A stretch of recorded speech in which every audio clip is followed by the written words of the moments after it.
Hey, friends, welcome back to another episode of Priorities on Purpose. Today, I'm thrilled to introduce you to Tori Shirah, who is a former coaching client of mine. She's a powerhouse entrepreneur and the co-host of the Unlikely Housewives podcast. You may remember me talking a lot about this podcast because a few episodes ago, we had her co-host, Tracy Stein, on, and I know you guys loved that episode, or those episodes actually, because it went so long, we split it into two.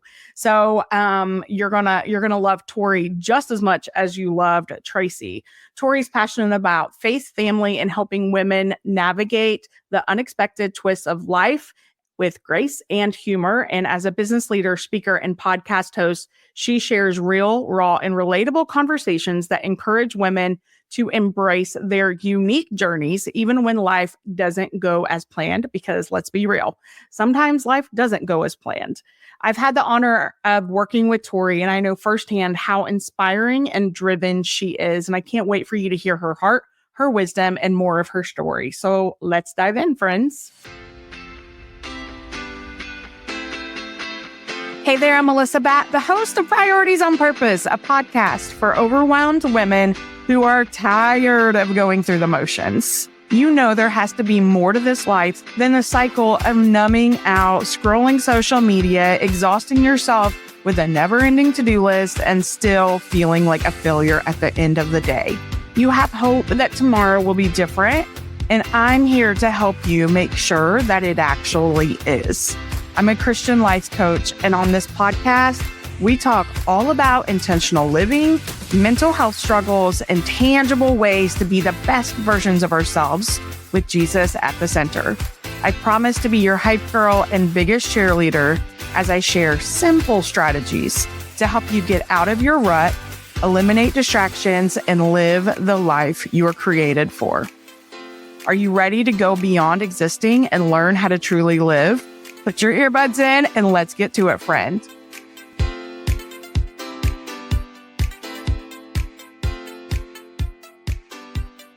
Hey, friends. Welcome to another episode of Priorities on Purpose. Listen, today I have Tori Shira, who is a previous coaching client of mine. You are going to love her. We've been talking already and kind of catching up and talking about life. And today I told her when we were talking about this, where should we go? Because there's lots of different directions we could go, but I thought she would be the perfect person to talk with you about the journey and adventure of saying yes to God when God asks you to do things that may be uncomfortable or scary, or, you're just like, I don't know, or you feel overwhelmed with it. And so, Tori, welcome. Hi, thanks for having me. I so appreciate it. Yes, Tori, we've already recorded with Tracy, which is another previous coaching client of mine. The two of them together make up the podcast, The Unlikely Housewives. which perfect name. I love it. And you guys have had so much success. And I've just loved being on this journey with you guys and just cheering you on. You have great guests and you're doing amazing things with just talking about the things that nobody wants to talk about. And, I love that. Well, thank you very much. It's all your fault. I say that with the most love because Tracy and I started the podcast for, 2021. So yeah, almost 4 years ago. And we started it because we both were doing coaching with you. And we had gotten to a point where we were in some other arenas of life as well. And we just felt God put it on our hearts to start a podcast. And we didn't see it by ourselves, but because we had both been chatting with you and being coached, we started, we were like, hey, so I'm thinking about starting a podcast. Oh yeah, me too. Really? What about? I don't know. Like Melissa's been talking me through it. And then it grew out of that. And here we are 4 seasons later and 107 episodes in. It's insane. So yes, it is. Again, like one of those yes things. And so this season on the podcast, we are talking a lot about like when we feel stuck and what gets us there and what gets us out of it. And I feel like one way that we become stuck is when God asks us to do something and we aren't willing. And the thing that gets us out of being stuck is, and I think there's a lot of reasons why we don't do it. And I don't know that I've shared this, but I think I don't think I've shared this on the podcast. I don't know that I've even shared it with you, but I have to share this with you. You and Tracy both came to me as referrals. And obviously Tracy and y'all knew each other beforehand. And I started working with Tracy. Tracy told you about me, I think in the sauna. And then you were like, okay, I need a consult with her also. And so then we started working together. The thing that is interesting to me that just came back to my mind is where I was. Like, I had recently been making all kinds of decisions that felt scary. And okay, where were we before I was? Listen, y'all, real talk. I just got an alert saying there was low storage, and I realized it's because I had 15,000 browsers open. So I paused it to delete all the browsers, the windows, because there really was. I think it took 3 minutes to go in and exit all of those out. But that's real life. Talk about that. I love the meme that says, my brain is like a browser that has 1,000 tabs open and I can't find which one the music is coming from. That's annoying. And you're like, yes. Like that is a problem. It is a problem. I love it. Okay. So anyways, what I was saying before I was interrupted and reminded to close all the tabs was that you guys came to me as referrals. I had recently quit. I had stepped down, resigned from direct sales because I knew God had asked me to. Again, not easy to do, making that decision when, it was very comfortable. I was good at it. Everything looked good. I was doing all the things. I had a ton of parties, and we can, I can go into a whole nother episode on just like when quitting is what you should do and when it's what you shouldn't do, because there is a time and a season for different things. And there was times when I wanted to quit and God said, nope. And there were times when, it's time, yes. And so anyways, I had resigned and I was feeling like, okay, like I need more coaching clients. And at the same time, it didn't make sense in my head. I'm thinking with my brain instead of, God. And he told me to take a break from social media. And I was like, this does not make sense, because all the gurus tell you don't take a break from social media when you need clients. And at the time I didn't have this podcast. So that literally was in my brain. The only way I was going to get clients was showing up and talking about what I do and doing it my way. Right. Yeah. Which is part of the problem. Anyway, so I was obedient and was like, okay, I'm going to do this. So I took a break from social media. And at that time, I'm not even kidding you, that is when a coaching client referred Tracy to me. And then shortly after that, Tracy referred you to me. And so all this time, like, I felt like I needed to do it the world's way. And God's, no, you're not going to do it the world's way. You're going to do it my way. And because I was obedient, first of all, it was so much more peaceful. It was so much more sustainable. And it was so good because it showed the faithfulness of God and that he is in control. Like, all I have to do is take the very next step he's given me, not what the world says, not what my business coach was saying or anything like that, but just this one little thing. And so anyways, I don't know that you knew that. Had I ever said that? I didn't. Yeah. I didn't know that. So you were an answer to prayer, even though at the time, honestly, I don't know that I was even praying for it. I knew I needed clients, but I just didn't understand how it was going to work because, my mind was very small and not thinking like the way God works, which is hilarious because I could tell you all the things, I'm like, God did this, God did that. But in the moment, you know, a lot of times we're head down just doing the work and we forget how big our God really is. And so today I love that I have you here and, you know, like this kind of a full circle moment again of the obedience of just saying yes to God and how God shows up. And so I know a little bit of your story from following you on your journey, whether it was through social media or through the podcast, because here's the beauty of it. I think some people think when you get a life coach, you keep the life coach. And sometimes maybe, but my job really is to coach you to the point that you don't need me anymore. And Right. so I love that you've been doing this work without me, because really it comes from God. Right. But sometimes we do need we need that little push and like someone to be there to hold our hand through some things, which is what I do. Hit us in the head with a 2x4 also. Sometimes it's not holding our hand. Sometimes it's just, would you just do this already? Like quit, Yeah. just listen to me. Yeah. That's hilarious. Yeah. Which, you know, I pray for bricks. I pray for God to hit me with a brick, because then I know that I know that I know that I know, and I can't not know. All right. So tell us what comes to mind in your life over the last few years of you saying yes to God, leaning into the adventure, even when you were afraid, you didn't understand, or maybe you were overwhelmed. Well, the first thing when I say it really has only been the last couple of years of saying yes.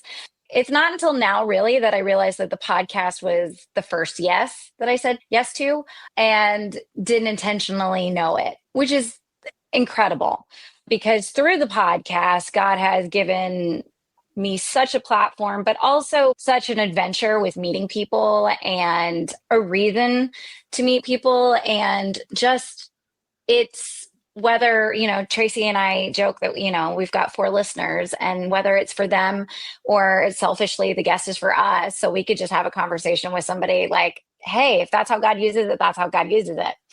But I would say when I realized, I think the podcast was like when you're on a roller coaster, I think the podcast was just getting into the roller coaster part, right? And it was like, all right, I'm in line. You're scared at first, but you're like, okay, but I'm strapped in. It's totally okay. I'm on a track. This is fine. And you don't realize what you're actually doing yet. I think that for me, the ascend on, you know, that first big hill for me was in the summer of 23, where God put it on my heart to reach out to a nonprofit that I had been following. There's a gentleman named Seth Gruber, who is a pro-life activist. What makes his pro-life organization, the White Rose Resistance, different than any other pro-life organizations is that they focus on educating and activism. So they want to educate people in the way that they can have conversations with the people in their circles to explain why we're pro-life, the history of pro-life, the bigger picture of how pro-life affects all the things and how God, you know, like how God sees abortion and all of that. And so I had followed him on social media. And that summer, I just felt like God was saying, I want you to do something for the White Rose, because they had just were getting started. And so I was like, okay, like what? And God's like, just write an email. Just write an email. I was like, okay, I can write an email. So I told Andrew, I was like, hey, here's the thing. Is your husband? Yes, Andrew's my husband. I said, I feel like God's putting it on my heart to do something for the White Rose. I have no idea what it looks like. I have no idea what, but I'm sending an email. I'm sending an email just to see what happens. Like maybe it's a dinner party where we have a couple of couples over and we watch one of his presentations or his sermons or whatever. And then maybe, I don't know. And he's okay. God bless my husband for being able to say okay to me in a complete, so many times he says it and not knowing what that okay means, which is great because I think God blinds him a lot. Because if he had any idea what he was getting himself into, Andrew would be like, whoa, hold on. So that is a gift from God. But So I did. I wrote an email. Now, Seth at the time was like out of Southern California. He was working with Godspeak Church, Calvary Chapel, Chino Hills with Jack Hibbs, two of my favorite pastors, Rob McCoy too. And so I sent an email just saying, hey, I want to do something to raise some money for the White Rose. And then I also, by the way, I have a podcast and I would love to have Seth on as a guest to bring awareness. And so thought nothing of it. 2 weeks later, I get a phone call from a gentleman and he says, hey, I'm with the White Rose. We got your email. Did you have something in mind of doing this fundraiser? And I said, honestly, no idea. Not a clue. I just knew that God asked me to send an email and just find out. And he's okay. He goes, do you know where Seth lives? And I said, well, he lives in Southern California, right? That's where where he's based out of. And the gentleman told me, he goes, no, he moved to Ottawa, Kansas, which is 45 minutes south of me, about 7 months ago. And I just said, no effing way, pardon the French, but I really was like, you're kidding me. Who in their right mind moves from beautiful Southern California to, I love Kansas, I'm from Texas, but I love Kansas and call Kansas home, but to Ottawa, what is a nothing town, like legit nothing town, it takes them an hour and a half to get to the airport. Okay. What? Seriously, why would you do it? And come to find out, Seth's in-laws are from Ottawa. The wife's from Ottawa. And with all of his traveling, she wanted to be closer to family. And so I was like, you're kidding me. No, so really, what do you want to do? And I was like, okay, let's do an event. And so that started this whole thing or process of basically, I threw an event for the White Rose with over 100 guests in 60 days. The event ended up raising, I believe, $70,000 for the White Rose, which was incredible. And it just in the midst of all of that, Seth came to my house to record a podcast with me and Tracy. So many doors were opened and I just saw God's faithfulness and the things that I remember doing for this event, because I was like, this isn't mine. This was not my idea. This was just God. This was only God's. And so things I would do for it were I'm an extrovert most of the time. I'm not shy. People, think I have this personality of, oh, that's Tori. She's out there. And which from afar, you could absolutely see that. But it has become exponential because I now live in the reality, and I say reality because it is real, that I get to say yes, and God's got it. My job is only obedience, not the outcome. Yes. And that's it. And so when you live in that reality and space, the things you do are ridiculous and look foolish to everyone else. So as I have a wide network. I'm a people collector by nature. That's just who I am. So I had quite a few avenues to reach out to people, but I would also have these invitations to this event with me all the time. And so, one instance in particular, I'll tell you two real quick. The first one, I drive a Jeep. So it was summer. My doors were off. I pull up to a stoplight. The car in front of me has a pro-life license plate on it. And it had just turned, I think it just turned actually red. It turned red. And then I felt God tug on my heart and say, I want you to go give that person an invitation. And I was like, I'm at a freaking stoplight. No, God, no, this is 4 lanes going both ways. So an 8-lane huge road. And I'm like, no, there's no way. I'm like, all right, God, if you make the light change where it's red again, then I'll do it. It turned green 3 seconds later, it turned red. No cars got to go through. And I was like, damn it. So I jump out of my car with an invitation, which is, again, much easier since my car doesn't have doors at the time. And I knock on this woman's car window, which scares the bejesus out of her. She's, oh my God. And I'm like, sorry. Saw you had a pro-life license plates. Here's an invitation. Just wanted to invite you to it. And she was like, oh, okay. And I was like, just felt God led me to give this to you. And she was like, okay. And that was it. Have no idea. The woman didn't show up. I mean, I would have recognized her at the event, but for some reason, God used that.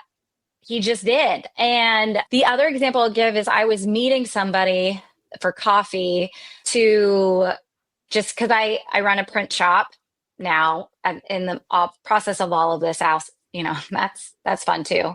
That was not something I saw, but I was meeting somebody for a networking for the print shop, and I was leaving for coffee.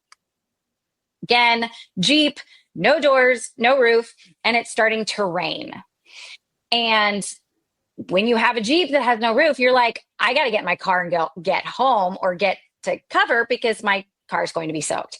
And I'm walking out of this coffee shop. I'm parked a little bit further away, but as I'm walking out, I pass these two women who are talking, and one of them has a cross necklace. And God said, I can hear him go, I want you to go say hi to them and introduce yourself. And I was like, no, really, my car is getting soaked right now. Like, I'm going to have to drive home and be soaking wet in something. Like, I don't have time for this. And so I said no. And so I kept walking. I get halfway through the parking lot, and God very clearly just goes, no, you're going to do this one. And I was like, all right, fine. So soaking wet now. I'm still soaking wet. I walk back in, and I walk up to their table and I go, hi, this sounds crazy. I know. I look crazy. I know. But my name's Tori Shirah. Here's my card. I just felt led to come introduce myself to you and just say hi. I'm, my business card. God asked me to do crazy things and I do them. And here you are. And they were like, oh, okay. Well, hi. And so and then I was like, all right, well, thanks. Nice to meet you. I got their name. And I, again, leave, get in my car, and I'm like, really, why did I do that, God? I have no idea. And a day later, one of the lady reaches out on LinkedIn, and she's the CEO of this huge company here in Kansas. And she just said, hey, I just wanted to say thank you so much for just following what God asked you to do and saying hi. She goes, it was so refreshing. I can't wait to see what God has in store for you. And it was just like this God wink of, no, when you do, whether it means anything to me, it doesn't mean anything. It can't mean anything to me. I just have to do it and not worry about what the outcome is. Because if I'm always waiting on this, what is success, I'm never going to see it. Because here in the world, we only define success as, X amount of followers, X amount of money in the bank account, a degree, husband and X amount of children, that we live in X zip code. And then we go to the best schools. Like, people define worldly success in those parameters. And yes, I'm beyond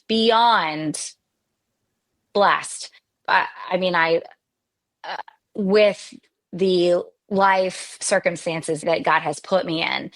But for me, I've come to realize that success is when you're obedient, and it's not, there's not a monetary value to that.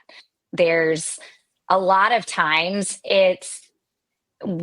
success is sacrificing the time, your will. You sacrifice your will for his, which is golly hard. And you sacrifice things that you didn't even know that you loved, that you want, like things that you didn't even know that you wanted to safeguard. And so, yeah, so from 2020 to whatever 2023 on, it has been like this perpetual roller coaster. And I am in dips, like there are low times. And then there's like these climbing up the hills, like, oh, I have no idea what he's going to do with this. And then, but I tell people, I'm like, if you want the adventure of a lifetime, it's give up your will for his. Yeah. That's it. Can we talk tangibly for a minute about something that you said? First of all, you said success is about being obedient. And what I think, when I think about that, like the thing that I would add is because then you're in alignment with his will, right? Yes. And the other thing you said something about things that you're safeguarding. You recognize things you're safeguarding. You're holding on to a little tightly in your own ways versus his ways. Can you give us a few examples of like how God showed you that maybe through this process of, saying yes to the fundraiser or, just moments that have come after that? I love to travel. I can enjoy traveling by myself. I love to enjoy, I love meeting new people. I love going to things. This is just, it's just something that I enjoy. And one of the things that God has, he's gifted me with that ability to do that, where I've gotten to meet some incredible individuals in traveling. One of them, we could go on all day long about how God just put me on a plane next to a former Secret Service agent. That worked on the presidential detail. It was amazing. It was awesome. Got to meet him. Then he introduced me to his friend that writes a book named Cheating Death. Highly recommend, by Kenneth Valentine. I'll make sure Melissa gets the link. And I read that book. That podcast episode, by the way, it was so good. I'm like, that book is on my list. Yes, it is. And he just came out with a devotional. So it's really, really good. But anyways, so Kenneth Valentine wrote this book, but one of the things that he wrote in this book was talking about how he got to a point where somebody was saying that, like his job wasn't family friendly because he was gone so much of the time. Because when you are on the presidential detail, you're gone a lot, and he has kids. And so a well-meaning family friend gave him, like a story article about talking about how this other Secret Service gave up his job because it wasn't family friendly. And he really struggled with that. He was like, wait, so my job isn't family friendly. So what does that mean?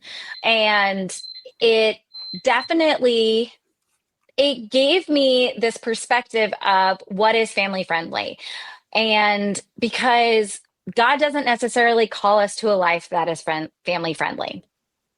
And so while a lot of times when I travel, I get this mom guilt of not being here for kids, certain things, whether it's a volleyball tournament here or a basketball game there, or something as doing, my daughter's hair every morning before school, which is she loves. And when I travel, I have a lot of that guilt because I feel like I am a mom. My role is to be there for the kids. But then the grace of God introducing me to that author and reading his book, but not everything is family friendly. And, very rarely in the Bible, if ever, are any of the tasks that God asks people to do family friendly. Sure, they include people's families, but it's, Daniel walking into the lion's den, not really family friendly. Granted, it wasn't Daniel's choice, but that's not something that you would openly choose for yourself. Right. And when you look at saying, okay, well, and for coming from a direct sales background, where, a lot of times they say faith, then family, then career, there's no such thing as a work-life balance. There's not, but there's a God-life balance for sure. And if all of us, think about this, if all of us were to go to the extreme and do jobs that were only family friendly, that means we're home on evenings and weekends. there would be no ER doctors. There would be no first responders. There would be, no, traveling anything. There's no way that the world could function if Christians were all at home evenings and weekends because we all had jobs that were family friendly. Do you think, though, that our view of family friendly is corrupt? Because we're thinking with a worldly lens of what family friendly looks like versus 100%. Yeah. 100%. I think we confuse quantity with quality.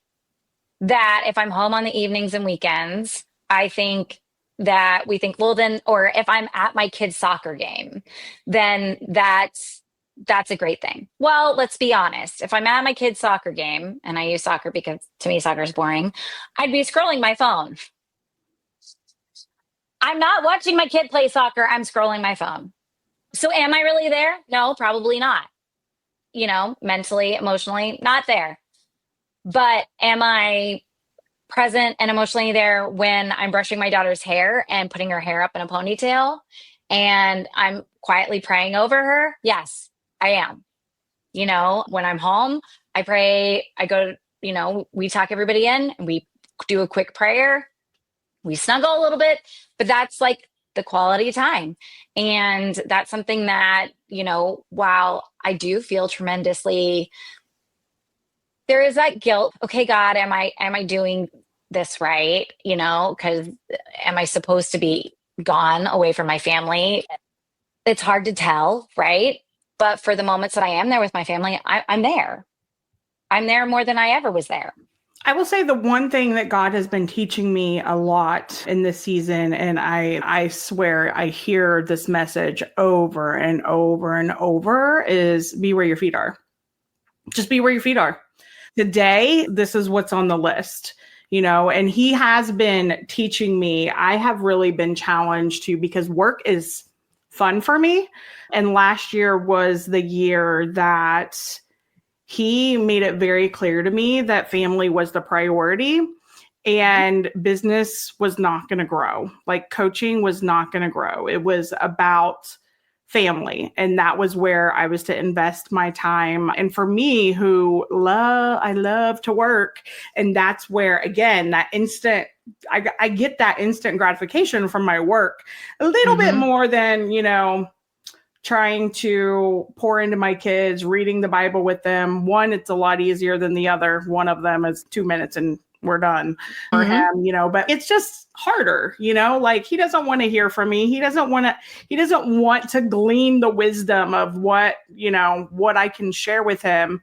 And so in that though, I had to, stop overworking, but also recognize when I'm working. And when I'm not at work, I'm not at work, and, right. And being where my feet are. And so he just constantly, I leave town Thursday to go for a TV interview, which is very exciting, by the way. Very. And in that, I know it's God.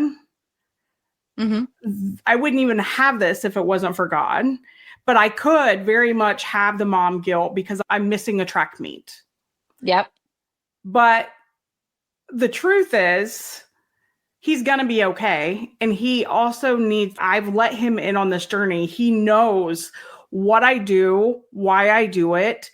And I am trying to be very present in the moments when he's here to not be in here working, which would be the case a lot of the times. I'm still not perfect, especially when, things are disrupted and routines change, right. I always say it would be great if we lived in a bubble and things go as planned, like for our goals and our tasks and our to-do list.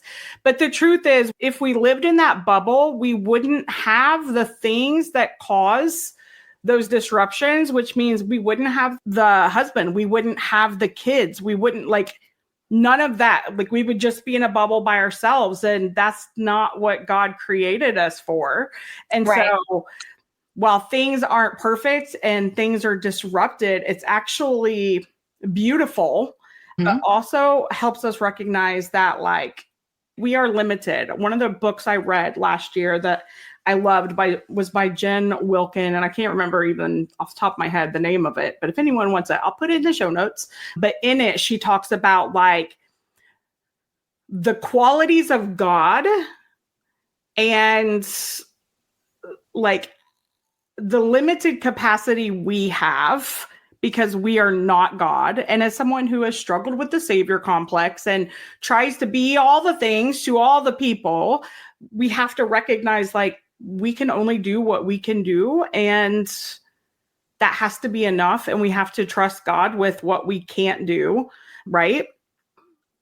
And I think that mom guilt is so real for so many of us when we're trying to do, you know, whether it's just going to work, you know, and missing our kids' first steps. Some of us can't work from home, you know, and so when they're out doing their thing and, you know, can't nurse their kid when they're sick, you know, there's beauty in that for our children and us as well. And we can give those sorrows, we can give those worries, we can give those fears, we can give that guilt, all of that to God and trust him with it. And it also, I think, can help our kids to realize the world does not revolve around them. There's a gift in that. There is. I mean, and for me, politics has become a passion. And so it's something that definitely I can feel my feet being led into. But I bring my kids in that space with me. So my kids, I remember distinctly on election night, there we've got, you know, mainstream media up on the TV. We've got a streaming service on one of the laptops. And then one daughter's counting the electoral votes, you know, by hand to make sure, okay, well, they've called this state here, but they haven't called this state there. But it's important for me for them to know like the passion that I have for it and where God's leading me is this is why I love it. I want you to be part of it. That's how I'm bringing you in on it. Yeah. But like, it took me away from them for an entire week last month because I went to the inauguration and part of the pro-life stuff. And I'll be honest, as a person that loves to travel and an only child also, I am fine by myself. On the second day, I called my family and said, I'm homesick and I wanted to come home. Like I didn't know anybody out there for that first part of the week for the inauguration. I was crying to my kids, like just saying, I miss you. I would want to be experiencing this with you. I'd want you out here. I wanted nothing more than Andrew to be out there, my husband. I mean, he's my best friend. But for some reason, God had me experience it all alone. It turned out to be great. I ended up having a fantastic time. God, you know, used it in so many ways. That could be a podcast on its own. Actually, it is. Go check out the Unlikely Housewives, Tori's recap of Washington, D.C. So go check out that episode. But it was different. It was a different kind of thing. But it reminded me too of the family, you know, but they know. And they know why I'm doing it. And they know that I have faith in God and they watch me jump into things, or they watch me jump out of the car and knock on the window of another complete stranger, say, hey, God told me to give you this invitation. Here it is. You know, I have embarrassed them greatly in many a store, talking to people and going, so how's your relationship with Jesus? And they're just like, oh my God. Well, it kind of reminds me, though, when you talk about the kids, a message that I shared a long time ago about Peter when he got out of the boat. You know, if you want to walk on water, you got to first get out of the boat. And then that didn't only impact Peter. It also impacted all of those people that were in the boat who were there and had the opportunity to see it, to see Peter actually walking on water. You know, like how cool is that? Because I think if I remember correctly, like at the end of that, like, scripture, it says, and then those in the boat and Peter, like they worshiped God. And so the little, you know, I love scripture because sometimes we see the big story, but we forget that we miss like those little moments. And then all of those people that were in the boat worshiped. And it was just like, God is so good. All right, real quick. Oh, what do you I want was to say? going to say, if I can wrap up with an antidote, if you will, it's Yeah. one of my favorites, is that, okay, so there was a gentleman who was a trapeze artist, and he drew a trapeze against a huge waterfall. And he actually was going back and forth, and he was doing fantastic, so much so that he grew huge crowds on both sides. And then he starts doing, like walking on his hands and doing it. And then he gets to a point where he's got a huge crowd and he's got a wheelbarrow on one side. And he says, do you think that I could take this wheelbarrow across to the other side? Now, a wheelbarrow is one wheel, okay? And wheeling it on a string, essentially, right? Across this huge waterfall. Now, all of these people have seen him do these wonderful things, but a wheelbarrow, okay? And they're like, yes, you could do it. You can absolutely do it. And he's, I already know this story. I literally am reading a book right now, and this story is in it. This is so love cool. this. Keep going. And so he says, you, sir, do you believe that I can do this? And the guy says, yes, absolutely. And he says, great, get in the wheelbarrow. And the guy stops. And that's what I look at life. I look at it now as God saying, great, you say that you believe me, and you say that you've seen me do all these miraculous things, but now I'm asking you to get in the wheelbarrow and actually trust in me to do this. And I've never been the same. And it is the adventure of a lifetime. And for your listeners, I highly encourage them to seek out that kind of relationship with Christ, to where you can step in all faith and go, okay, if this goes terribly wrong on the other side, like of whatever it is, I know that I'm still in the wheelbarrow with God and he's pushing me across the other side. But then also, if you're not there, I highly recommend finding, I would say a life coach like you, a mentor, but somebody who has that kind of faith that can show you what it's like to have that faith. Because it's one thing to read about it and scripture, our brain will try to draw limits on it and put it in a box. And, but Peter, he walked on water. I've heard that story 1,000 times. But when you see somebody doing it in real life, in reality now, it makes such a difference. You're like, I don't understand how that, and they don't either. They have no idea, but they do know that it's God. And so I highly recommend, if anybody's on the fence about, doing a coaching session with you, or even just a consultation, like I highly recommend that they do it, because you have no idea what you're saying yes to when you say yes to God's obedience. And it can be scary, and you feel that you're going to sacrifice things, but he's not going to just rip the rug right out from under you. I assure you, because your feet are going to be solid, because you just know. Everybody around you might not know, but you know. And so that's all that matters. And so don't be scared that, well, but if I say yes, like he's going to make me, move halfway across the country and not know anybody and da-da-da-da. Sure, he might. I mean, but he's going to get you to a point where you can do that and where you believe you trust in him enough to do it.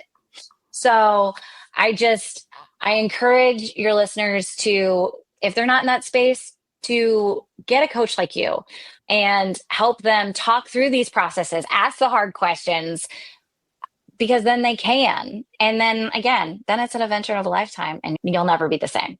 You will never be the same. I think of so many different things that I was terrified of doing. And, God is so gentle, and he is patient, and he is loving, and he is kind. Mm-hmm. I remember one time we had the opportunity to move to Texas. Hilarious. Mm-hmm. It was near Houston. And at the time I couldn't even get on the interstate. And oh my gosh, that's funny. Terrified of driving in big cities and, all of that. And I remember thinking, there's no way this is God. because he wouldn't take me from where I'm at today to here. Like, I just knew, and it was too big of a step. And I knew that it did not line up for me, because I am willing to do hard things. I absolutely am willing to do hard things, but I have seen him. It's these little tiny micro steps almost. Yeah. Like one tiny little step of obedience after another. And before you know it, I literally have to get on the interstate now. Anywhere I go requires me to get on the interstate. Like now. And I will say on the flip side too, is that for me, one of my little steps of obedience was moving from my family where I was born and raised, moving with my husband to Kansas City and not knowing anyone. Yeah. And that was there was so much that happened before that. Yeah. That got me to the point where I could do that. But I will say that the step wasn't, while it looked like a huge step for others, because I'll be honest, Andrew and I were not in a great space in our marriage. It was not. I had multiple of my good friends who love me, who love the Lord, tell me like, Tori, do not move with your marriage in this state, and to go to where you have no support system. Like, this is not a smart move. But the whole time God was like, get ready for Kansas City, get ready for Kansas City, get ready. And so I was at a peace with it. And it felt like okay, like I'm just going to do this. But for everybody else, it was like, you're nuts, you're crazy. Yeah. I mean, I cannot imagine what my life would be if I had, I would be boring. Who wants to be boring? I don't. You would be in a rut. You would be stuck in autopilot. I would be on the hamster wheel, doing the same thing every single day. It's funny you mentioned that about moving, because I remember when I moved from Indiana, my hometown. My husband and I went to the pastor because I was refusing. Like, he was like, "Yay, adventure!" Talking about an interview, all that, like New York, New Hampshire, South Carolina, and there were so many little steps. One, that I was even willing to meet with my pastor about it, and in a place where I would ask for help. Another, I had never been on an airplane and I was terrified to fly. And when the opportunity for South Carolina came, they wanted to meet, like, he wanted me to go there with him and see the place and the area and meet with his boss and everything. And I remember thinking, oh my gosh, I can't do this, but I was willing to do it. And that we ended up making the move from Indiana to South Carolina. And I was like, I am never moving. Never say never, friends, because God will rip that right out of your hand. Well, not rip. He'll gently pry, like, he'll lovingly help you get there. He will. But sometimes he does hit it out of your hand with a 2x4, which is okay. All right. Well, thank you so much, Tori. I have loved this episode. Real quick, what would you say, like, when you started working with me, what was one thing that you, like a challenge maybe, that you struggled with when it came to saying yes? You obviously got there, but an obstacle maybe you had to overcome, like you were scared, or like maybe you didn't know, you were like, is this really going to work? This doesn't seem like it would work. Can you think of anything like that, and how it ended up for you? Well, obviously it ended up great because right. Yeah. And I guess not everything is roses, but this is the way that God has used my life is incredible.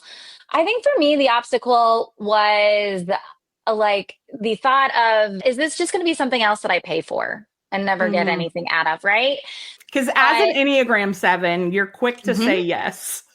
I am. I'm quick to say yes. I sign up for all the free things, all the things. Yeah. I have so much content and so much extra that I'll never be able to. I'm like, oh, I'll just save it for later, and then I'll get. Okay, yeah, no, I see 1/8 of that maybe, and it was like, no, like this is something like. But I really felt like God's go, this is for you. This is for you. This is where you need to be. And I think in combination between that and having a friend like Tracy, who was going through it too, and, had been working with you for a couple of months already, and she was feeling so much better, so much lighter, and getting to a point that I was like, okay, yeah, like that God used her in that way for me too. And again, you would look at Tracy and I and say we have absolutely nothing in common in our life stages and what the things, but it turns out we have a lot in common. And he uses a lot of things to bring you closer together and, more importantly, closer to him. So. Yeah, I love that. Well, thank you so much for coming on and giving me a better update than, just listening. I'm always a cheerleader for you. I love seeing you do all the things and, to be able to watch your stories on Instagram. I'm so thankful that I had because I had it deleted and then I added it back for a few and I deleted it again today. So I'm glad that is over and I don't have to watch the stories from that. And I will listen to the podcast episode where you share all the good stuff. You guys definitely want to go check out the podcast. Unlikely Housewives, so good.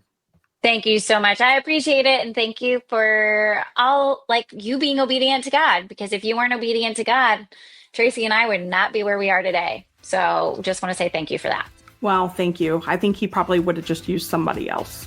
He probably would have, but you got the blessing because you were obedient. Yes, and I'm here for that. And it's just been a joy. Yes. Hey friend, that's it for this episode. If you found value, I would love it if you could take a couple of seconds and leave me a quick review. While it may seem super simple, it is so beneficial and gives me the opportunity to help more women. Also, take a screenshot and share it on social media with your biggest aha today. Don't forget to tag me at MelissaBadOfficial so we can connect. Thank you so much for listening. And until next time, friend, keep walking it out one baby step at a time because God's got you.